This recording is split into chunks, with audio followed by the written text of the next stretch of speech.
Swadika, welcome back to the TRC International Conference 2021. My name is Supa Pakpetraswan. I will be serving as your moderator for this plenary session number 2. There will be 3 presentations from 3 experts, starting with Professor Stanton Glantz, followed by Dr. Shipang Wen and Associate Professor Dr. Suta Hiranya.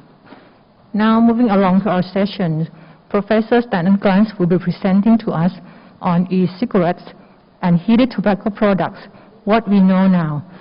Please join me in welcoming Professor Stanton Glantz again. Hello, I'm Stan Glantz. I'm a retired professor of medicine from the University of California, San Francisco, and I'm going to talk about what we know about e-cigarettes and heated tobacco products. Since we're in Thailand, it's important to talk about how the term e-cigarettes is used in Thailand, and that is that e-cigarettes encompasses both what most places call e-cigarettes, which is liquid e-cigarettes, where a solution of nicotine and flavoring agents and other things is heated to generate a nicotine aerosol that users inhale, and what I'll call solid e-cigarettes or heated tobacco products, where a plug of tobacco, often soaked in similar chemicals that are used in liquid e-cigarettes, is heated up to create the aerosol. The basic argument for all of these products is that because you don't set the tobacco on fire to generate the nicotine aerosol that the user inhales, you avoid the harmful combustion products that are created when you burn something, and that means that the product is safer than a conventional cigarette. This argument, which has been around for decades and is widely accepted in some corners, as I'm going to show you, is grossly oversimplified. And it's possible to get a lot of bad physiological effects by generating aerosol that people inhale, even if you don't generate the aerosol with combustion. Now, when you talk about e-cigarettes and heated tobacco products to a lesser extent, there are 3 dominant myths. The first one is that these products are substantially safer than conventional cigarettes because you don't have any fire. The second is that they help smokers quit by giving them an alternative way to inhale a nicotine aerosol. And the third is that they're really there to appeal for smokers, adult smokers trying to quit or looking for a less dangerous product, and you really don't have to worry about kids. And what I'm going to show you is that all 3 of those assumptions, which are widely held among people promoting these products for harm reduction, just turned out to be wrong. The other assumption that you heard a lot was that e-cigarettes were a disruptive technology that was going to compete with the big tobacco companies, the big multinational tobacco companies. But as of now, basically all the dominant e-cigarette products that are in the market are owned or working in partnership with the major multinational tobacco companies. So e-cigarettes have just become one more product that the big multinational tobacco companies are selling as part of an effort to hold on to customers. So how does an e-cigarette work? Well, I'll first talk about liquid e-cigarettes, and this is a picture of a so-called 3rd generation e-cigarette. It looks a bit different than the newer products like Juul, which is a 4th generation e-cigarette, but the basic way they work is pretty much the same for all e-cigarettes. There's a wick which is soaked in the e-liquid, which is a solution generally of propylene glycol vegetable glycerin nicotine and flavoring agents, and then there's a heating coil wrapped around the wick. It's like a little toaster coil wrapped around a wick. And when you energize the coil and heat it up, that generates a nicotine aerosol, which people then inhale. They also have a battery and some electronics to control all of that. But the basic idea is you soak the wick in the nicotine solution, you heat the wick up, and that generates the aerosol. There, as I said, there is no fire, so you don't get the combustion products that you do in a cigarette. That's good. But you get a lot of other things like propylene glycol, vegetable glycerin, flavoring agents, which might be fine to eat but are dangerous when you inhale them. And then when you heat all of this up, you get a lot of chemistry and other bad things being formed. In terms of heated tobacco products, three of the big ones are Philip Morris's IQOS, British American Tobacco's Glow, and Japan Tobacco's Plume. And they all work more or less the same. And this is an IQOS, which is Philip Morris's product. And you have what they call a heat stick, which when you look in this slide is in the center section off to the right. And the heat sticks are ground up tobacco mixed with flavoring agents, propylene glycol and vegetable glycerin and other things. And then this little mini cigarette or heat stick is inserted in the device and punctured by a heating blade. And then when you activate the device, the heating blade gets up to about 350 degrees centigrade and generates the aerosol, which the user then inhales from the end of the heat stick. So in many ways, these heated tobacco products are very similar to a liquid e-cigarette. It's just that the tobacco mixture in it is in a solid form rather than a pure liquid. Now, a huge innovation took place a few years ago with the advent of Juul, and this was a new kind of tobacco product and has been wildly successful, at least in terms of penetrating the youth market. One of the things about Juul which has made it so successful is it doesn't look like a cigarette, and we've done a very good job of convincing kids that cigarettes are disgusting. And one of the great breakthrough ideas Juul had was, well, don't make the product look like a cigarette. Make it look like something cool, like a flash drive. And for those of you not familiar with Juul, the blue part of it is where the battery and the electronics are. And the black cap on top, which is a disposable, it's called a pod, contains the e-liquid. And the little rod that you can see at the bottom of the black pod, that's where the heating coil and wick are. And you suck on the end of it and you get a big hit. And Juul has just really very rapidly become the dominant e-cigarette brand in the United States and in other countries where it's been introduced. And there are several reasons for that. The first, again, is that it doesn't look like a cigarette, so kids don't really think of using it like using a cigarette.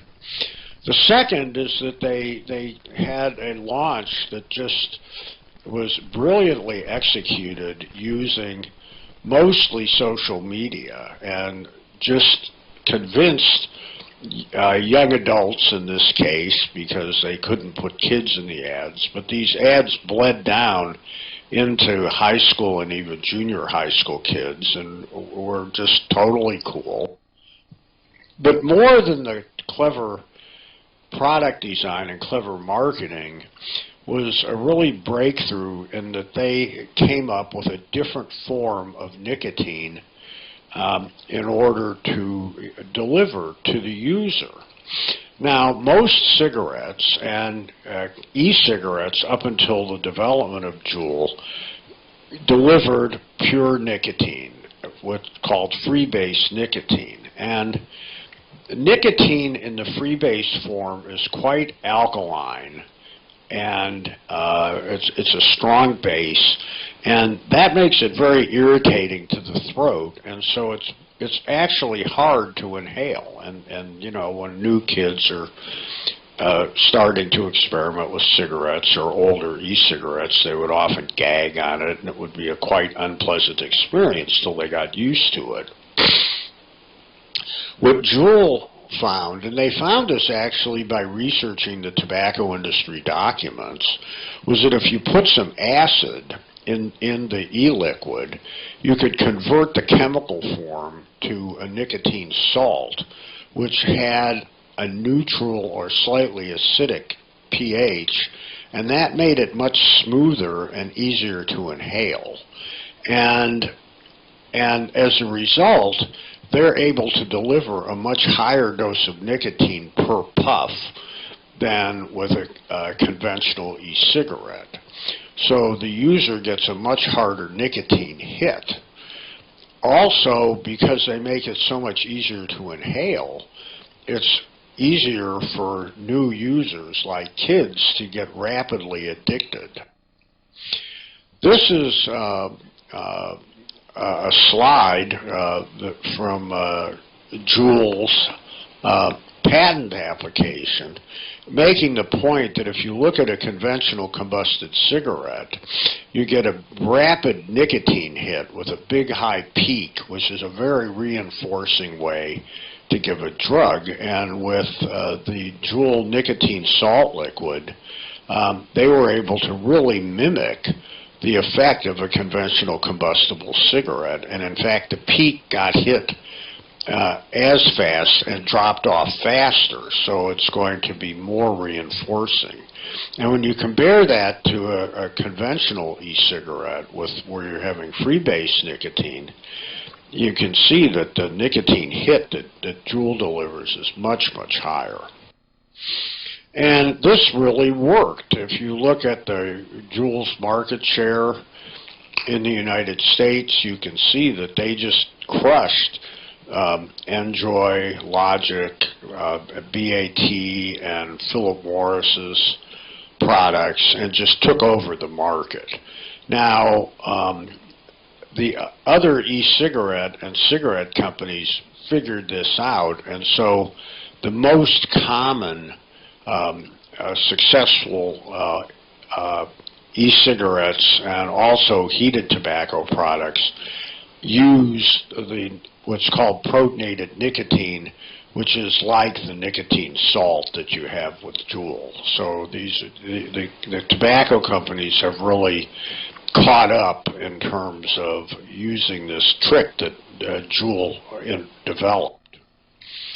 And it had a huge effect on youth use. This is high school student data from the United States CDC, and you can see that, you know, going back 10 years, cigarette smoking had been declining, and if you go back earlier than that, there had been a pretty steady decline. But e-cigarettes really took off. That's the red line. And you could see that they went way up, and then from 2015 to 16 and into 17, kind of leveled off, I think, because the educational campaigns and other policies that were starting to be implemented in the United States were cutting. But then when Juul really came on the market, you can see that things really took off. And in terms of youth, e-cigarettes are by far the dominant form of tobacco use. Conventional smoking has continued to drop, albeit more slowly than historically. But the effect of adding e-cigarettes to the product mix has been to expand the tobacco epidemic. These are not replacing cigarettes, they're being used on top of cigarettes. Moreover, there's a large evidence base now that kids who start nicotine use with e-cigarettes and young adults who start nicotine use with e-cigarettes are at greatly increased risk of then going on and subsequently adding cigarettes. And this is from a meta-analysis published last year. And you can see that every single one of the studies that had looked at this question had found that youth who initiated nicotine use with e-cigarettes had increased risk of becoming a smoker compared to youth who didn't initiate with e-cigarettes. And overall, starting with e-cigarettes about tripled the odds of becoming a subsequent conventional cigarette smoker. And since this meta-analysis was published, there have been some more studies. They're all consistently showing this very strong gateway effect. So in terms of kids, e-cigarettes are attracting new customers. We've done work and others have done work showing that kids who use e-cigarettes, many of them, if you look at their risk profile, would could well have started with conventional cigarettes, but a substantial fraction of the kids who start with e-cigarettes have a risk profile that would lead you to think they would never smoke a cigarette. So e-cigarettes are expanding the tobacco epidemic. This is a very nicely done modeling study that looked at the trade-off between adults quitting smoking with e-cigarettes versus kids starting, and using very optimistic estimates of the benefits of e-cigarettes for quitting based on a single randomized clinical trial, they found that for every 80 kids, every smoker who quit, 80 kids started. But it's probably way worse than that, because the benefits of e-cigarette use in terms of quitting were based on an optimistic randomized clinical trial where the e-cigarettes were being used with, under medical supervision as part of a cessation effort. And these numbers also predate the development of Juul and the explosion of youth use. So even if you accept the idea that e-cigarettes might be a way for adults to quit smoking, the trade-off of giving over kids to the tobacco industry is huge. Now, there's a lot of debate about e-cigarettes and their use for quitting, and a lot of back and forth about this. It's very important that when you listen to and think about e-cigarettes and quitting, you have to realize that there's two different questions you can ask and two different standards that you would apply. The first is if you look at e-cigarettes as a medicine or a clinical intervention, where someone is interested in quitting, they go to a doctor or other healthcare provider, they are given e-cigarettes as a form of nicotine replacement therapy as part of a supervised cessation effort. And in the United States, if you're looking at e-cigarettes as a medicine, as a therapeutic intervention, that would go to the Food and Drug Administration Center for Drug Evaluation and Research, which is the drug part of the FDA. And the standard which is applied when deciding whether or not to approve a drug for some treatment is it safe and effective? And the best way to assess those questions is the randomized clinical trial, where you take people and randomly allocate them to get e-cigarettes versus conventional therapy or a placebo, and then ask, are the e-cigarettes associated with increased quitting? And then if they are, then the next question is the risk profile adequate that they ought to be recommended for use as a treatment. Most of the discussion of e-cigarettes and quitting has focused on the randomized clinical trials that are appropriate for thinking of e-cigarettes as a medicine. But in reality, what people are doing is using e-cigarettes as a consumer product, where they just go out to a vape shop or a local store or on the internet and just buy them. And there's no control over who buys them. There's no control over, or very little control over the product and who's using it, and it's not being used as part of a medical cessation program. That's how most e-cigarettes get used, by far and away. And in the United States, the question of whether or not e-cigarettes ought to be authorized, and to date none have been. It's the FDA Center for Tobacco Products, which is the consumer product part of the FDA in terms of tobacco. And the legal standard that the FDA is supposed to apply is allowing these products appropriate for the protection of public health. Meaning, if you allow them out there as unsupervised consumer products, will enough smokers quit smoking and take them up to offset any youth use, and is the reduction in individual risk large enough to make it a good idea? And to answer that question, really you should be looking at the population level observational studies, because what you want to know is how are these products being used in the general population, rather than in the middle of a formal clinical intervention. Now, probably still to this day the most cited paper showing e-cigarettes are useful as a therapeutic intervention is this paper that was published in the New England Journal of Medicine by Peter Hajek and company. And the important thing about this paper is they were looking at e-cigarettes as a clinical intervention. They were coupled with 4 weeks of intensive counseling. And as of a few months ago, when we did a meta-analysis, there were 9 such randomized trials that we could identify, which quite consistently showed efficacy of e-cigarettes as a clinical intervention. But the problem was, at the end of a year, if you looked at the people who had actually stopped smoking, 80% of them were continuing to use e-cigarettes at 1 year versus 9% for conventional nicotine replacement therapy.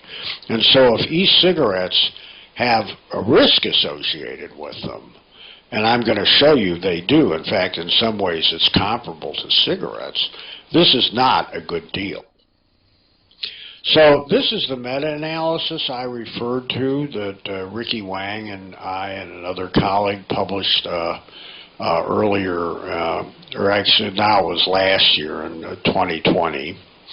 And what we found is if you look at the 9 clinical trials, overall, people randomized to the e-cigarette arm had about a 50 or 60% increase in the odds of quitting smoking. Now that didn't mean they had quit nicotine use, because they could have been continuing to use the e-cigarettes, but there is efficacy. On the other hand, if you look at the population studies, and this is people using e-cigarettes however they use them, whatever products they use them, for whatever reason they use them, and what we found there is that overall e-cigarette use was not associated with an increase in quitting, and if anything, the trend was toward less quitting. And so e-cigarettes as consumer products are not leading people to quit smoking. They're basically turning them into dual users, where they're using e-cigarettes and conventional cigarettes at the same time. Well, what about the claim that we hear that e-cigarettes are much, much safer than cigarettes? And a number that still to this day gets thrown around is the claim that they're 95% safer. Now, the origin of that claim is this paper published by David Nutt and others, where they got together before there was much research done on the health effects of e-cigarettes and decided they were 95% safer. If you get this paper and read it, you'll find that it's not based on a single bit of actual empirical evidence. It was just the opinion of these people. And if you read it carefully, I mean, there are some important caveats in there, like the lack of hard evidence for the harms of most products, wasn't really there. And there was no formal criteria for recruitment of the experts, and some of them had conflicts of interest involving the tobacco or e-cigarette companies. And again, there was no actual evidence cited. So this paper really is just that number was basically pulled out of the air. And later it came out that the e-cigarette industry had funded a lot of these people and this work, and this advice had been taken up, and this has really been the linchpin of the arguments that you hear, particularly coming out of England, that e-cigarettes are safe for harm reduction, and that's actually not based on any evidence at all. Now, what do we know about the adverse effects of e-cigarettes? Well, we know that they produce ultrafine particles like cigarettes. And if you look at this slide, the top two graphs are a graph of the particle size versus how many particles there are from two different e-cigarettes. And these are early generation e-cigarettes. And the bottom panel is for cigarettes. And you can see that the e-cigarettes actually produce more particles and that they're smaller. And one thing we know is smaller particles are more dangerous than big particles. And these are very, very, very small particles. The fine particles are less than 2.5 microns in diameter. And they're much, much smaller than a human hair. These particles are so small that they can go right into blood and into cells. And the ultrafine particles are themselves very dangerous. They increase the risk of heart disease, they increase the risk of stroke, they increase the risk of lung disease. And a real problem that you have with these new products, like with cigarettes, is the ultrafine particles. And there's no way to get rid of them because those particles are what create the aerosol that carries the nicotine down deep into the lungs where it's absorbed. Another thing that's very important in terms of heart disease is that there's a highly nonlinear dose-response relationship. This is a graph of heart disease risk versus particle exposure for smoking, passive smoking, and air pollution. And you can see that even a little bit of fine particle air pollution or smoke exposure substantially increases cardiovascular risk. And one of the assumptions of the whole harm reduction idea is that the dose-response relationship between exposure to the toxins in these new products and harm is linear, but it's not. Many of these effects occur at very low exposures, and so the fact that e-cigarettes or heated tobacco products may produce lower levels of some toxins, doesn't make that much difference, because if the effects occur at low levels and then tend to saturate. Now, one of the first things that's been shown in terms of adverse effects of e-cigarettes has been on vascular function, on the ability of blood vessels to dilate. So one of the big effects that all of this has is on vascular function, on the ability of arteries to dilate. And this is a study of measuring something called flow-mediated dilation, which is how much bigger do arteries get when you increase the demand for blood flow. And what they found, if you look on the left side, is among non-smokers, when they measure what the flow-mediated dilation, that is how much arteries can dilate when you have increased demand, among non-smokers, you get about a 7 or 8% dilation when they need to. And then if you had them smoke a tobacco cigarette, the blue bar here, you can see that the ability of the arteries to dilate, to get bigger, was cut about in half. When you did the same thing and had them puff on an e-cigarette, you got essentially the same effect as for smoking a cigarette. Now, if we look over here at the smokers, you can see that the smokers start out with less FMD, less ability for their arteries to dilate than the non-smokers. And in both cases, whether you have them smoke a cigarette or use an e-cigarette, you get an additional big drop in the ability of arteries to dilate. And this is very, very important in terms of beat-to-beat regulation of your cardiovascular system, and impaired ability to dilate is predictive of later heart disease.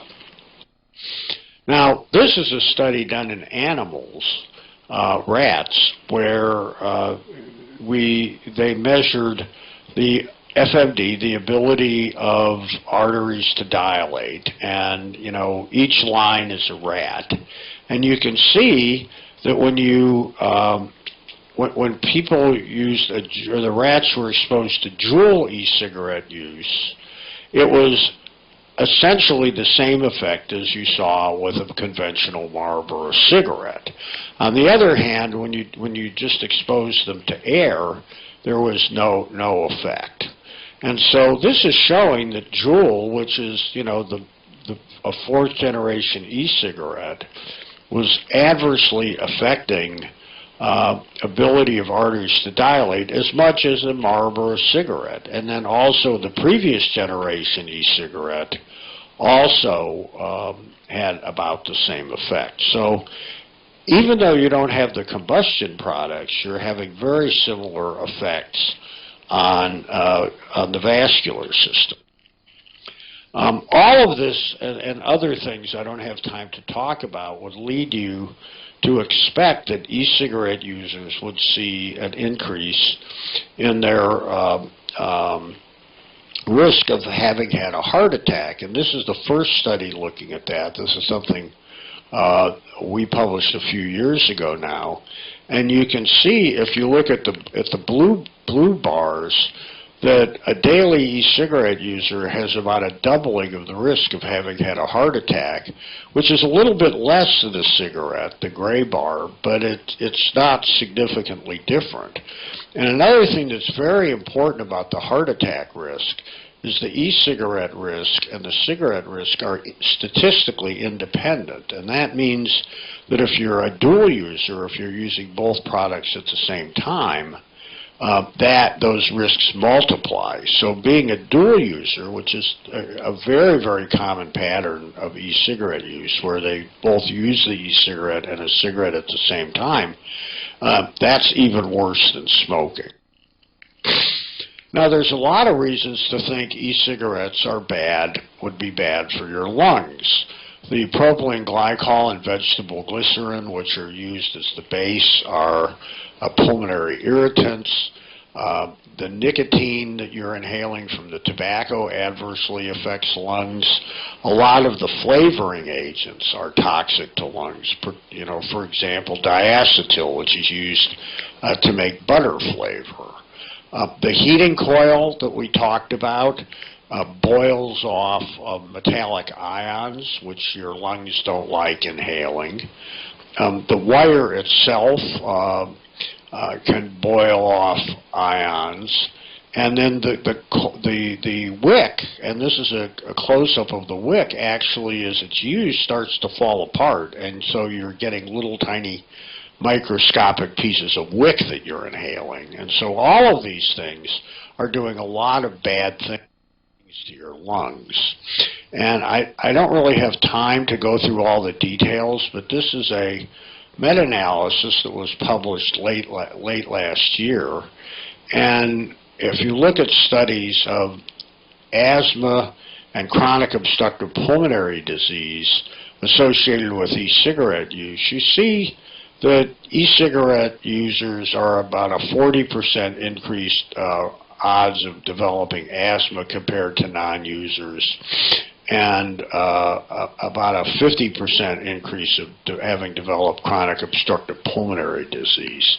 And like with heart disease, the e-cigarette effects are independent of the effects of any smoking, and so dual use is actually more dangerous than just smoking. The evidence on cancer is newer and just developing. But this is a study in people looking at genes related to the development of cancer in e-cigarette users and smokers. And it is true that the e-cigarette users have fewer cancer-related genes adversely affected than smokers, but it's still quite a lot. There's about 900 or 850 genes that are uniquely regulated in a bad way among e-cigarette users compared to 1,400 in smokers. But it's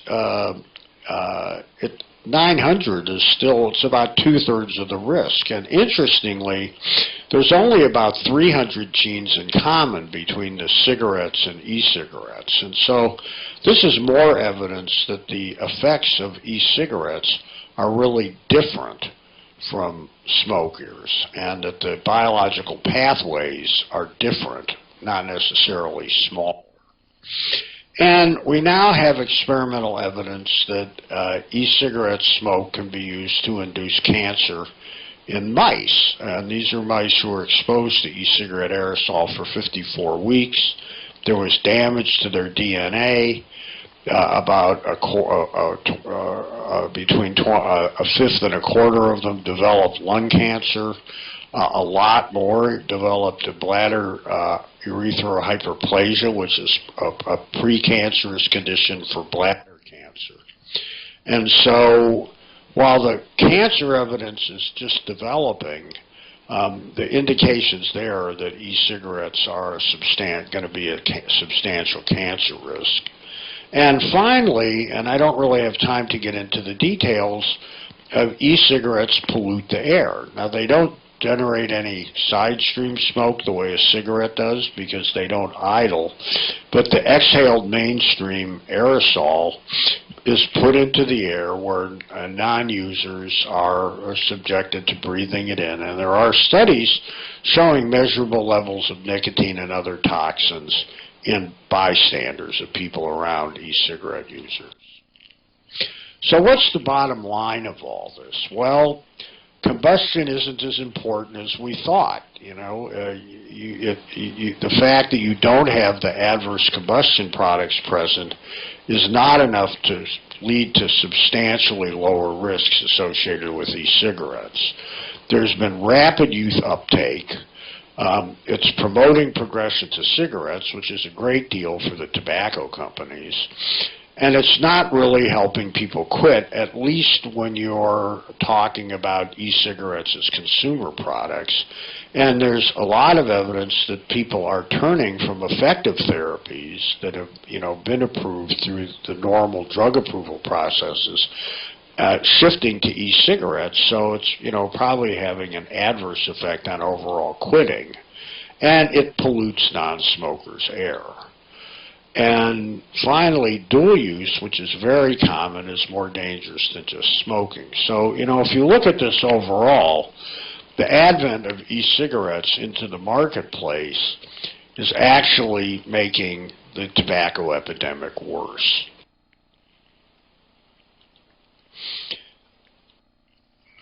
So, what about heated tobacco products? Well, there's not as much data on heated tobacco products as there is from e-cigarettes, but we do know a fair amount. And these are two good summary sources. One is the special issue of Tobacco Control that I actually helped put together a couple of years ago, and a brand new report out of the WHO looking specifically at heated tobacco products. Now, the tobacco companies are making a very big deal out of the fact that Philip Morris's IQOS was authorized for sale in the United States by the US FDA.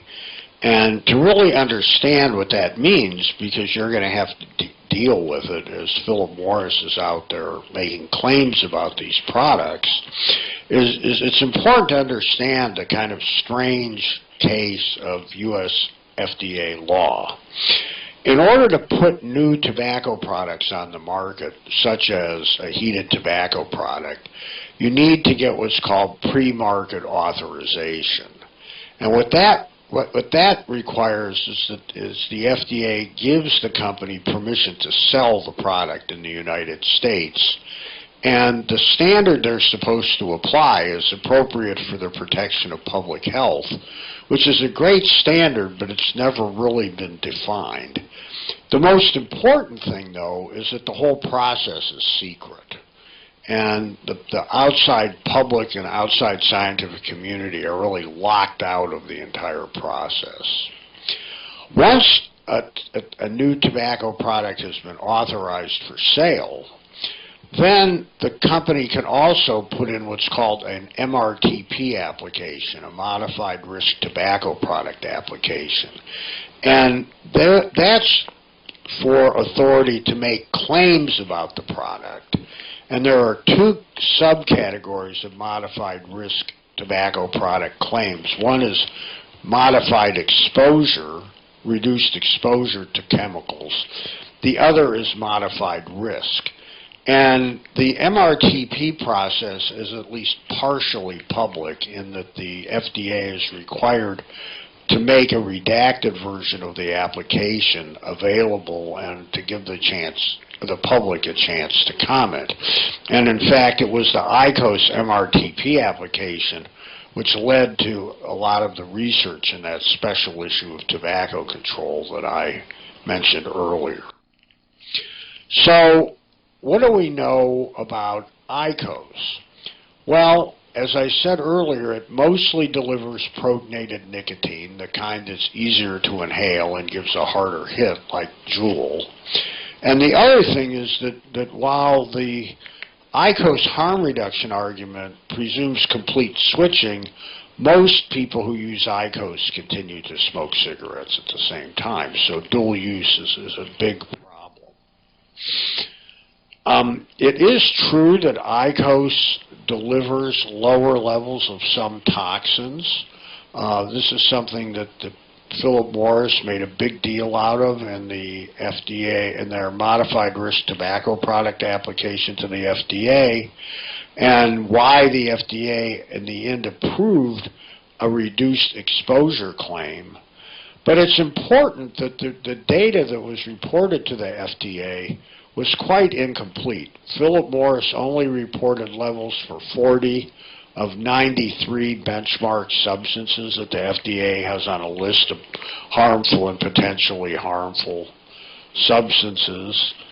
And again, many of the levels were lower, but there are 56 of the other constituents in IQOS were higher than was measured in cigarette smoke, and 22 of them were more than double, and 7 of them were 10 times higher. So one of the real problems with this whole question of measuring individual constituents is that it is possible for the tobacco companies to engineer products that will deliver lower levels of some specified toxins. But the cost is usually you get more of something else. And there's so many different chemicals produced by these products that it's very, very hard to really say that, well, if you switch to this product, you're getting lower levels of exposure. And we've actually written a detailed critique of the FDA's decision to authorize IQOS because they ignored all of the things where IQOS produces higher levels of toxins. If you look at clinical measures that Philip Morris reported in their modified risk tobacco product explanation, and you don't need to look at all the numbers here, but they did studies in Japan and studies in the United States comparing the levels of a wide variety of physiological endpoints, various measures of inflammation, oxidative stress, cholesterol and triglycerides, hemodynamics, lung function, and what they found is that in most cases there was not a statistically significant difference in the biological impact of the IQOS compared to a conventional cigarette.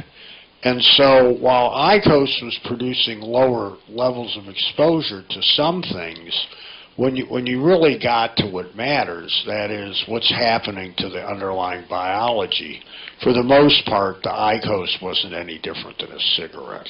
This is another reason that, and this is Philip Morris's own data, and this is another reason we think the FDA should never have approved IQOS. There have now been studies of, again using rats, looking at the effect of IQOS on vascular function, on flow-mediated dilation. And you can see here that, like with an e-cigarette, an IQOS depressed vascular function, essentially the same as a cigarette. So in the FDA process, as I said earlier, the companies can apply for a modified exposure claim and a modified risk claim.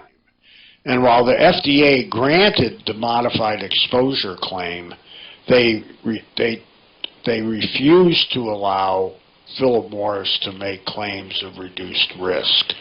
Now, unfortunately, for most people, if you say this is producing less of some toxin than a conventional cigarette, they'll interpret that as a reduced risk. But in fact, under the Byzantine U.S. law, those are different claims. And Philip Morris has not been allowed, they were explicitly disallowed, them claiming that IQOS was somehow less dangerous than a cigarette.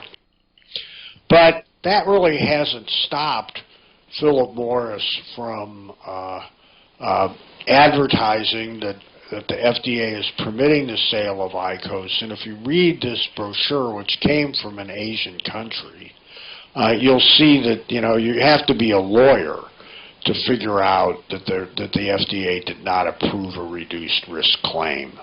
And in some countries, such as Thailand, e-cigarettes, which under their definition includes products like IQOS, are banned. And it's a very smart move for Thailand because they don't have to get involved in all of these highly technical and confusing debates.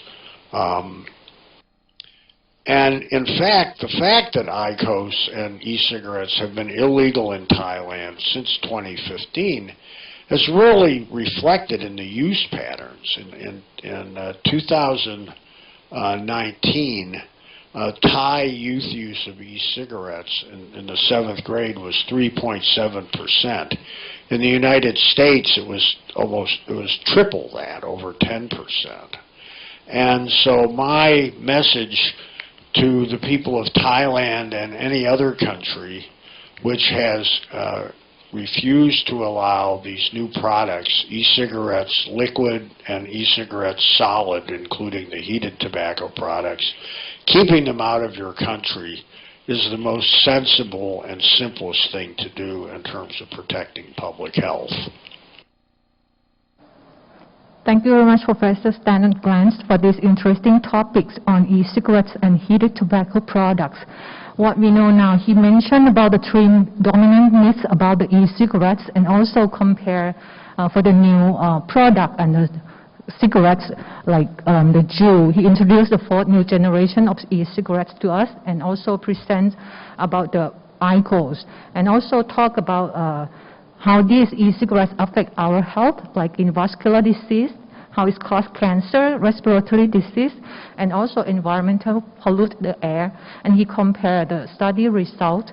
And so far, the message that he would like all of us, the people in Thailand, other countries, like that we should keep the e-cigarette illegal or not. Okay, thank you. And let's move to the next presenter of our plenary session number 2. The next presenter will be the topic, will talk about the topic on what we learned from June 2021 special issue publication. Before we start, let me introduce Dr. Shipang Wen, who will be the next presenter. Dr. Shipang Wen is a prominent researcher in Taiwan. He earned his Master of Public Health and PhD from Harvard School of Public Health. He is the chairperson at China Medical University and a researcher of Health Policy Research Center of the National Health Research Institute in Taiwan.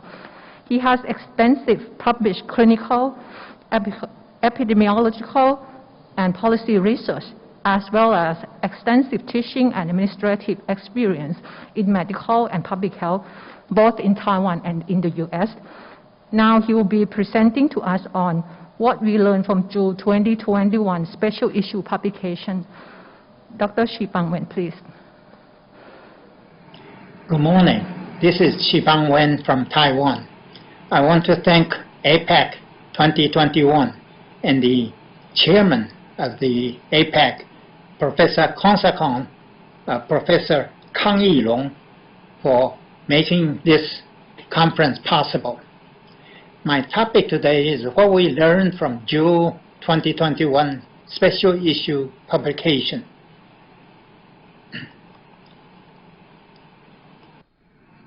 Juul and the Juul products, one of the reasons for its popularity is it has different flavors.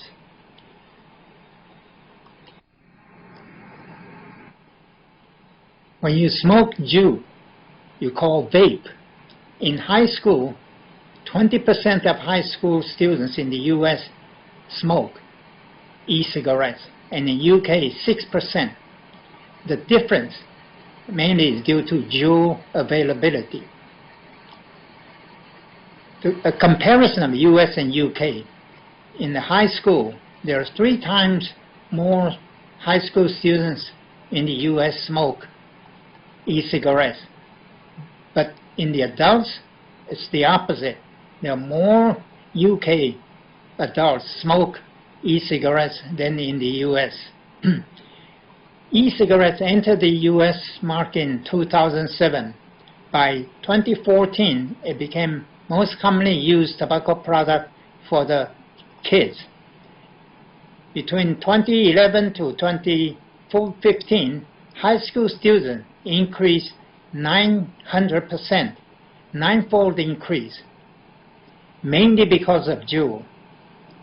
And there is a high nicotine content, 59 milligram in the US compared with 20 milligram in UK.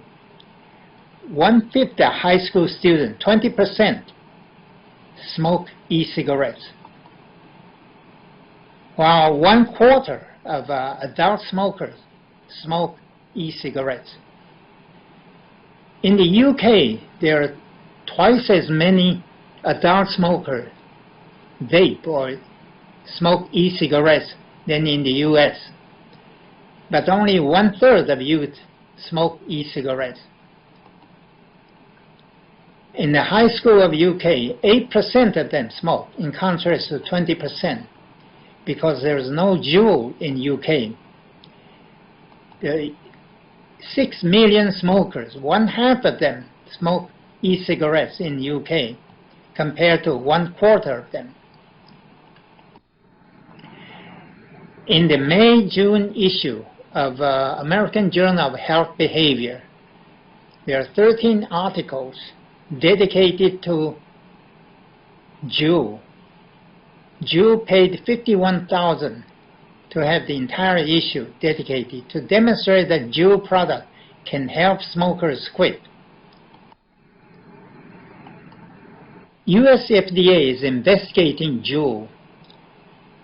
In 2018, the market share of Juul among the e-cigarette is 72%.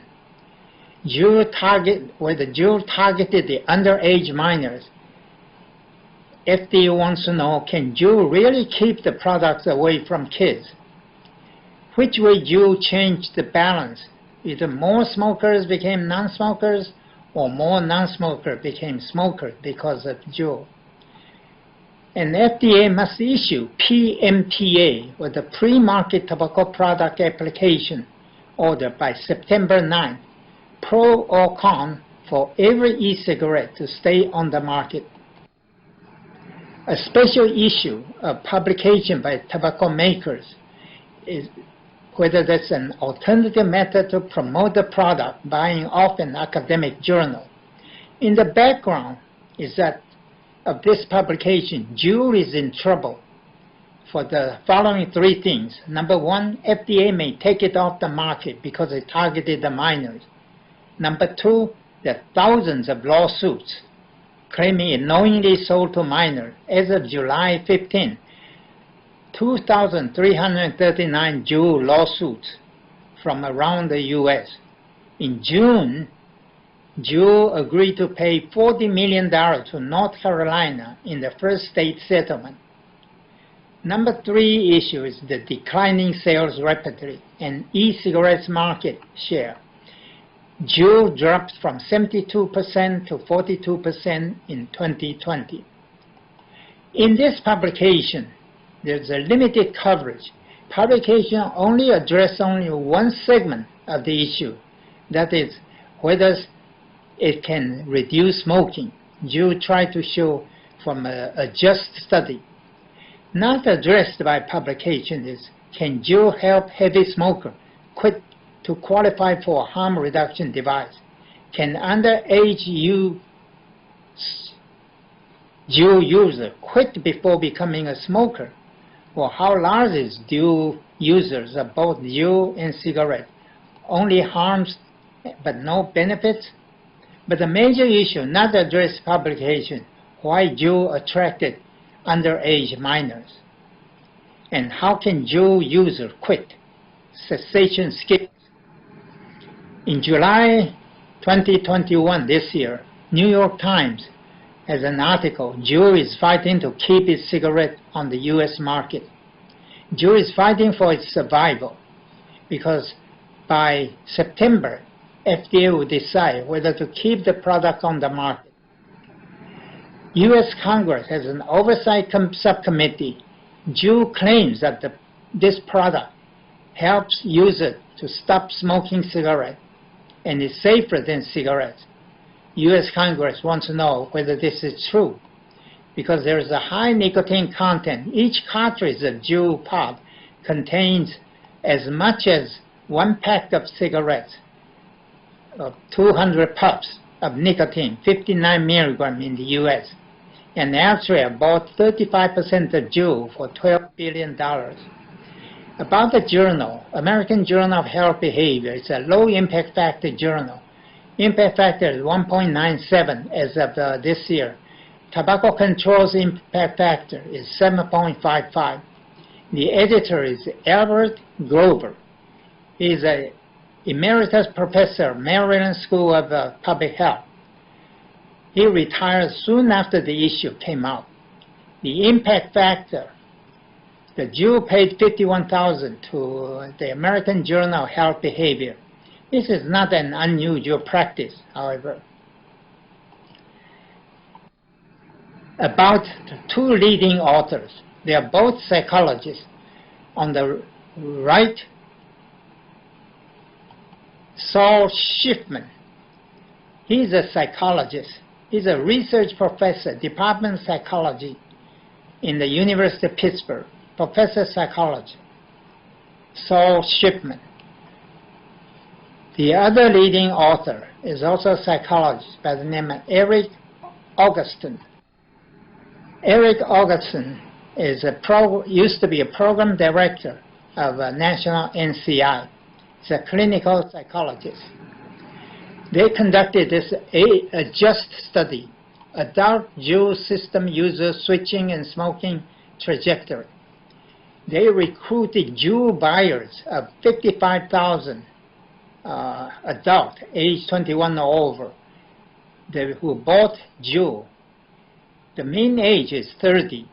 So you can see that 58% of the smoker who stayed on that has stopped. The results said, because of the mean age is young, there's no heavy smokers. Young and new smokers are easier to quit. 22% remain dual user, but cut their smoking by half. So there's 1/5 of them are dual user. Assess national prevalence also in this issue. Prevalence of among 11,000 they surveyed in the past 30 days, e-cigarette user is about 5%. Juul is 1.2. Among young adults, 8%, and Juul is 3%. Among never smokers, older adults, they're less than 1%. Juul is less than 1/10 of it. Young adults, 2%, and Juul is less than 1%. Among smokers, about 16% smoke e-cigarettes. Publication security is the main issue. Publication try to address only one segment, as I said, see if it can reduce smoking. Not address is, can Juul help heavy smoker? Can underage user quit? How large is dual users? But why Juul attracted underage minors? How can we help Juul smokers quit? Any evaluate cases? E-cigarette cessation is a big topic. We know smoking cessation. We do not know how to do Juul cessation for young people. So in May of this year, JAMA Internal Medicine published an article, Effectiveness of a Vaping Cessation Text Message Program Among Young Adult E-Cigarette Users, a randomized clinical trial. Text message program for vaping cessation to grow behavioral capability. How you will turn down a Juul if they offer it to you. And it's on the building skills and confidence, set a quit date, encouragement and support, self-efficacy building exercise. There's a message about nicotine replacement therapy also. This is a randomized clinical trial to quit Juul vaping, and it showed that it has a significant benefit of quitting after this text message program. As we recall, last year there's a evaluate cases of 2,800, but no update on this lung injury by CDC after February said the national outbreak. What's evaluated is e-cigarette or vaping product use associated lung injury. Papers on pandemic, I want to mention. First paper is JAMA Pediatric, Adolescent Substance Use and Physical Activity Before and During the COVID-19 Pandemic. It said e-cigarette use was reduced in the JAMA Pediatric. Vaping reduced with stay-home lockdown order. Another paper, American Journal of Public Health, stayed at home March to June. The conclusion, COVID-19 stay-at-home directive present barriers to e-cigarettes access and a decline of 28 to 35%. Another paper is on pandemic, JAMA Network Open. 2,168 youth, young smokers, using e-cigarette. And half of them reported changing their amount of e-cigarette use, with 810 reducing. So 37% younger than 21 years reduced or quit e-cigarettes because of pandemic. So papers on pandemic, the 3 papers, why the decline? Access difficulty because of the lockdown. Concerns for lung health, the pneumonia, the EVALI. Another pandemic impact is the producer of e-cigarettes put up the ad to say that stay home, shop online, and vape. You do not have to go to vape store to shop. Shop online and vape. So in the main June issue, American Journal of Health Behavior published this special issue of 13 articles, but did not address important questions we're concerned, like underage minors' use. So what we learned from June 2021 publication, the research skirted the main issue, addressed only one segment, and not address like heavy smokers, can underage user quit, how large the dual users, why dual attracted underage minors, how can we help them quit, any EVALI cases. So this is my presentation. Thank you very much. Bye-bye.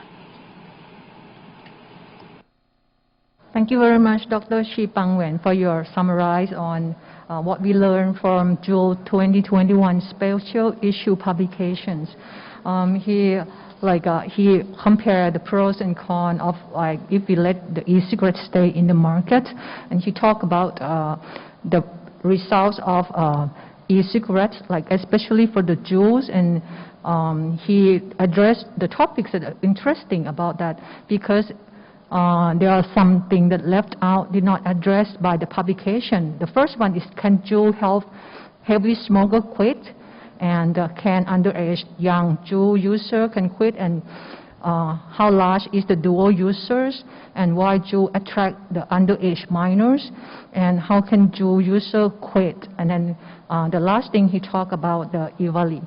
And interestingly, he talked about the pandemic papers that came out about well, I don't know if we should be glad that the number of the smokers are decreasing, but one thing that quite surprised that the company advertised about the company ad stay home, shop online, and vape. So that's, I think we all should be careful and keep that in mind as a health professionals. Okay, thank you very much for presenting this very interesting topic from Dr. Chi Pang Wen. And next will be the third presenter on e-cigarettes in Thailand, what we know now. Associate Professor Dr. Suta Rungrung Hiranya. Before we start the session, please let me briefly introduce Dr. Suta. Associate Professor Dr. Suta Rungrung Hiranya is a chest physician and intensivist working at Sinakhrin University Medical Center in Thailand. He received his medical residency training and fellowship in pulmonary diseases and critical care medicine at the University of Miami, Florida, USA.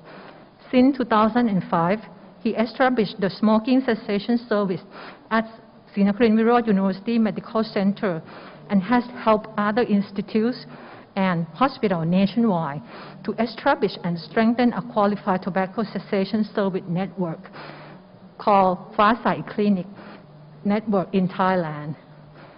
Ever since, this tobacco cessation network has constantly grown up to almost 600 clinics nationwide. He has received several national and international awards, and I will address the special ones on the WHO World No Tobacco Day Award and the Best Thailand Civil Officer Awards from the Royal Thai government. All of these are for his dedication to improve and strengthening the tobacco cessation system in the country. Now, please join me in welcoming Professor Dr. Suta Rungrung Hiranya. Please. Thank you very much, Dr. Supapak. And good afternoon, all participants. Thank you for staying with us this afternoon. What I'm going to talk to you is that I'm going to take you to the different angles of what we know about e-cigarettes. We already have heard of all the possible toxicities caused by using the e-cigarettes from Dr. Grants.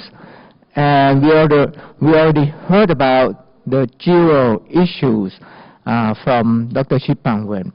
What I'm going to tell you is about what exactly happened in Thailand. As you probably know that Thailand, we have a complete ban of e-cigarette sales in this country. Somebody really questioned why we have to do so. And this is exactly because of the tobacco industry strategy. It's their marketing strategy to aim for the youth sales. Means that they're trying to sell their new products, including e-cigarettes, heated tobacco products, to the young generation, to be their new customers, and can stay using their products for over several years from now. And this is not exactly what I'm saying for myself, but this is on the World Health Organization website stating the same thing. So what we have done over the past several years, like I said, Thailand has banned all vaping devices since the beginning of this era. But you see what happened? There, we arrested the underground sales of e-cigarettes and electronic devices of this kind several times, and each time tons of the devices got arrested. And every single devices that were arrested looks like this. What you see on the picture I show you here, you see the design of the package that is not normally designed to the people at the middle age or young age or the old age like me now. But they are really designed their package into the younger, into the youth. Like this picture, they're trying to put the brand of what the kids are used to, for example, the snacks or even the syrups or whatever that the kids always get used to, or even the a popular brand of the instant milk, something like that. You see all kinds of the products now. They aim all the design for the younger age. And moreover, why they still can sell a lot of devices despite of the ban caused by the law in Thailand here. You can see that through the Facebook. They open the online shop through the Facebook called e-cigarette in Thai. And there are about 100,000 followers for that Facebook. And every day they sell all the electrical devices like this. Tons of them will sell through the online system. And this is the main reason why, despite of the complete ban of our e-cigarette products in Thailand, but we find that the e-cigarette using in Thailand going up significantly. How much is going up? Let's take a look at this study. This study is done by Dr. Bayak, published in European Journal of Public Health recently. What he did was very interesting. He made a survey among the e-cigarette users. The end of this study is about 1,000. Mainly, he found that the e-cigarette user in Thailand is about age of 30, mostly a male. But this study merely sent the questionnaires in the central region of Thailand. It found that most e-cigarette users just finish at least bachelor degree, and most of them are the private employees of certain companies. When the researcher asked why they decide to vape, these are the reasons they answer. 81% saying that they believe it is less harmful than the conventional cigarette. 80.6% also believe that they can quit smoking of the conventional cigarettes by using the e-cigarette. And thirdly, 58% stating that they don't want to have the cigarette odor on their body. So these are the top 3 reasons of using e-cigarettes from one survey. So what I can summarize, and this is really correlated to what exactly we see in the real life in Thailand. Most e-cigarette vapor are young, from middle and high income group, and mostly they are well-educated people. And they use that because they believe it is much better and less dangerous than the conventional cigarette. And some of them, they want to quit just the conventional cigarette. Another survey caused by a group of researchers by TRC. The survey was done among the high school and university students, about 2,000 subjects. Of those who are the high school students, the researcher found that 1/3 of the participants use e-cigarettes at least once. And if among the university students, he found that 60% of the university students have vaped. These are very interesting. It means that more than half of the university students in Thailand now they exposed to the e-cigarette, which is significant. And this morning, if the participants have listened to the session earlier this morning, we found that the prevalence of tobacco consumption in Thailand is about 17.6%, dropping down from a couple of years earlier, about almost 4%, significantly. But we are going to face a new challenge. The proportion of the e-cigarette vapor is going to rise among the university students group, which is quite a challenge for Thailand from now on. Let's take a look for more details among the Thai college students. One survey in Thailand published just recently found that among the 1,300 college students, about 1 out of 5 of the students were e-cigarette users, and almost all of them use both cigarette and e-cigarette.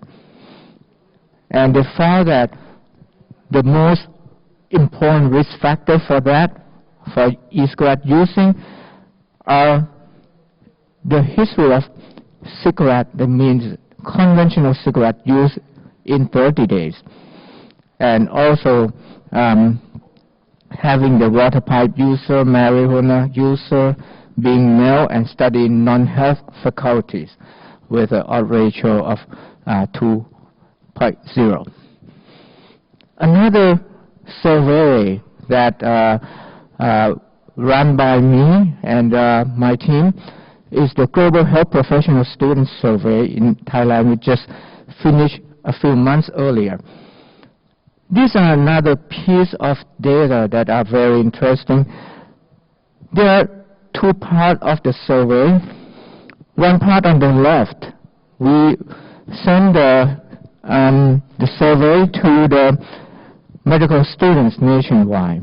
We got about 2,700 Thai medical students participate in the survey this round. And the one on the right, we just send the survey, the questionnaire, to the healthcare professional students nationwide in every single profession. We got about 9,000 participants for this healthcare professional survey. Let's take a look at the result of this survey. We have done this kind of survey for 3 rounds already. The first round was done in 2006. The second round was done in 2011. And 10 years later, which is this year, we just run the third round of the survey. What we found was very interesting. We found that all healthcare professional students have their smoking rate increasing in almost all professions except for public health. Only one profession that the rate of smoking decreased slightly from the previous round. Otherwise, especially among the doctors and dentists, the rate of smoking went up significantly and very concerning. Let's take a look why the rate of the smoking among these healthcare professional students went up significantly. You can see this. Of those smokers, 90.7% have used e-cigarettes. So the main reason why the smoking rate of healthcare professional students goes up significantly is the e-cigarette. And this phenomenon is going to happen to the non-healthcare professional students as well, I believe. When we ask about why they use e-cigarettes, this is what we found. About 22% of the participants saying that e-cigarette is safer than traditional cigarettes. 34% believe that e-cigarette is more attractive to others. And about 25% believe vaping in Thailand is not illegal, which is not true.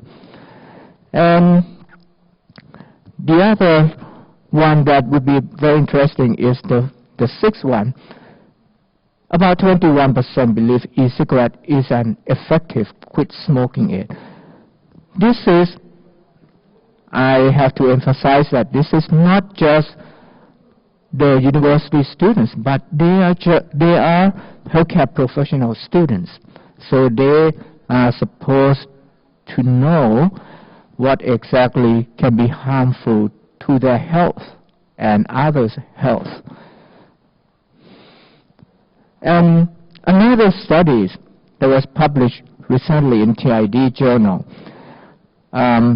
This is another survey was done among the university students in northern part of Thailand.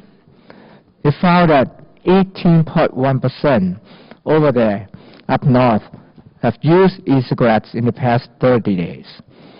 And the main reason that they found that was significantly associated with the increased risk factor for e-cigarette use among them is that studying in non-health related faculties, where the odd ratio was 11. And the other thing is very important is having a friend using e-cigarette is the peer effect, with the odd ratio of 10.48. So I'm going to end here with my last slide here. what I'm trying to tell everyone here is that despite of the complete ban of e-cigarette in Thailand, the trends of e-cigarette using in Thailand still rise significantly. Up to 60% among university students are exposed to e-cigarettes. And most e-cigarette users in Thailand, like I mentioned earlier, are mostly young, with the age of 30s, with middle incomes and well-educated. Top 3 reasons why they decide to use the e-cigarette is that either perception that e-cigarette is less harmful, they believe e-cigarette is a quit smoking it, and they thought the e-cigarette using in this country is not illegal. Despite our current campaigns in Thailand, the misbelief that underpins e-cigarette use remains. And I propose that the new and more effective measures to combat these misbeliefs are needed in Thailand. And these are all my presentation. Thank you very much. Thank you, Dr. Sutat, for your great presentation, and then your sharing with us your research result, which is I think is very interesting to know, and it's quite shock for me too. Among healthcare professional and university students, they consume a lot of e-cigarettes, and then about their misunderstanding. Okay, it's time for Q&A, question and answer. Anyone who would like to ask question, you can type in the chat box on the right-hand side, and then I will read for Dr. Sutat to answer all of you. Please, we have quite a few minutes left.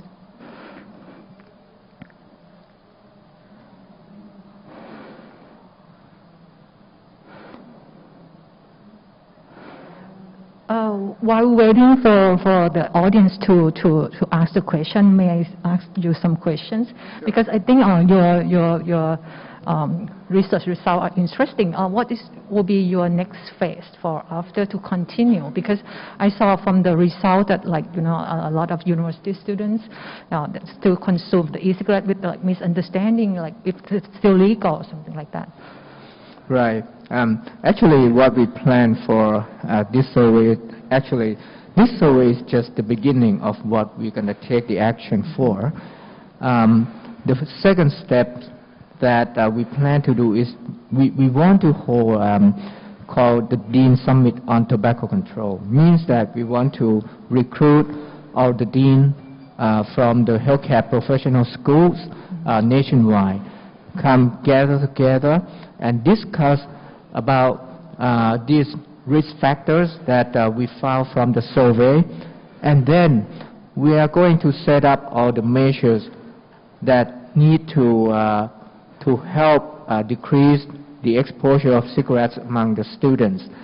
But right now we cannot proceed to that step due to the COVID pandemic crisis at the moment, and we are still waiting to see when exactly the COVID pandemic will be going down, and let us proceed to the second step for that. Okay. Thank you for sharing with us. And I saw in the design and packages are very attractive to the young. And then we're talking about Dr. Chipang Wen, how they during use the marketing, during the pandemic, they might even advertise more on the Facebook, to show in the shops like that. Okay. Okay, there will be one question. The question is the banning not an effective measure to control e-cigarettes? This is a good question. And this is the one question that we have questioned ourselves as well. Stating that Thailand has a complete ban for e-cigarettes, that's according to the law. But we believe our problem is the law enforcement. Probably is not good enough at the time of social media. I mean, right now we enter the era of social media. all the youth and all people could access the social media very rapidly and very easily. People can just go into the social media, whatever kind, and just put in the orders to shop online very easily. Then the rider just bring the whatever they order for to the front door of their house. So it is very easy process, rapid process that the law enforcement is quite difficult to go into, and is probably the law enforcement has to be improved. But as you probably know, the government process to improve anything could be very slow. Okay, thank you. We still have time for Q&A. If you have any questions, please feel free to type up in the chat box. Okay, there is second questions. Vaping is illegal in Thailand. How can we control the online marketing? How to make the law enforce this group? Continue from that last question. Yes, thank you. This is about the law enforcement, which is the gap in Thailand. And what we have done over the past several months is that we went to the chief of police in Thailand and discussed with them regarding the problems. In fact, in Thailand right now we have the department of the police office that will establish to catch the illegal action through the online stuff right now. So I think it is at the beginning phase, and we have to give them some time to take the action to combat this kind of illegal online marketing. Okay, thank you. Okay, the number on the next questions, the number of students who smoke is rising. What are some ways to solve this problem? And the second question is the type of e-cigarettes that Thai healthcare students actually safer than traditional cigarettes? Actually, let me answer the first questions. We have tried to look and see why exactly these students love to expose to the e-cigarette rather than conventional cigarettes. And what we found is that there are a lot of peer effect, means that when there are a few students starting using e-cigarette in the school, then they will attract their friends to the using of e-cigarette like them. And not only the peer effect, but also there are some students who are just the retailers for e-cigarettes and selling e-cigarettes for their friends inside the campus.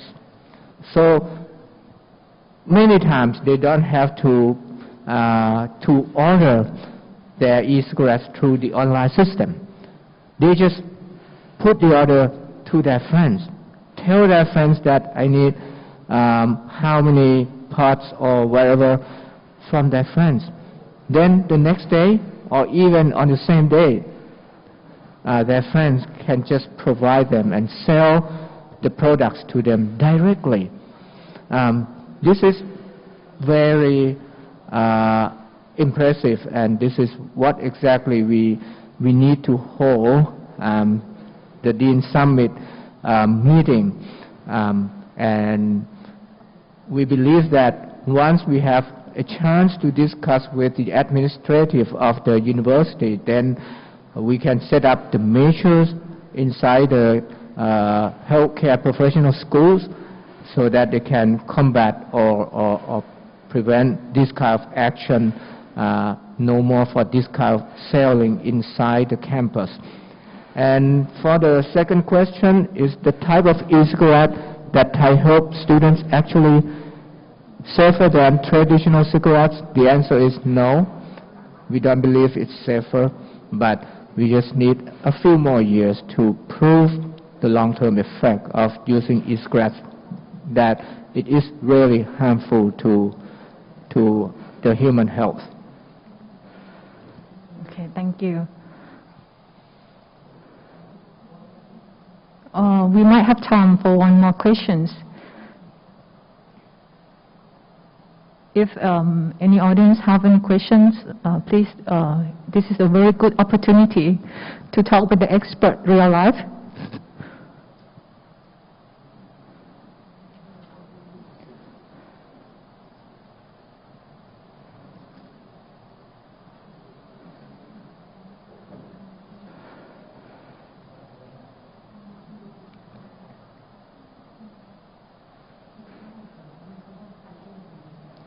Okay, there are coming up two more. The first question is, in the future, is it possible to collect tax from those who smoke? I think it's in your opinion. I think the answer is everything is possible, but what we want to do now is that we have to, we want, the first step is that to have the government fix the current the tax system in Thailand first, and then we probably would think about the further step of the vaping, things like that. But of course, everything could be possible to combat or to prevent or protect the youth from smoking and vaping. Okay, and for the second question is, some international authorities like Public Health England are recommending e-cigarettes as safer than the conventional cigarettes. They didn't put the question, but I guess I might ask your opinion about that. Okay, this is my personal opinion. I think before you believe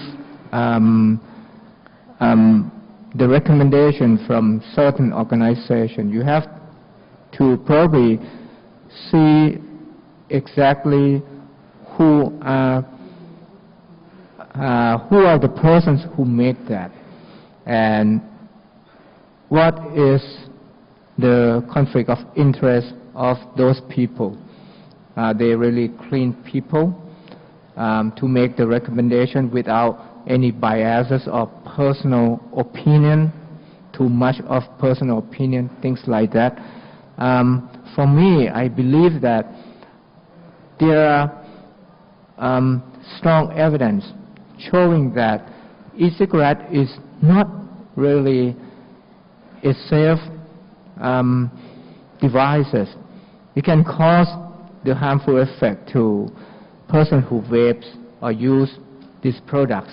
But whether or not it is really safer than the conventional cigarettes, we cannot judge it based on the current evidence that we have at the moment. But perhaps in the next 4 or 5 years, we may have enough evidence to conclude it. But at the moment, I think tobacco industry marketing strategies are something that we cannot trust. Okay. Thank you very much for your answer. I think it's the time to end our sessions. Thank you very much, Dr. Suta, for your great presentation and for answering these questions. It was a pleasure to listen to your presentation and joining this plenary session with you.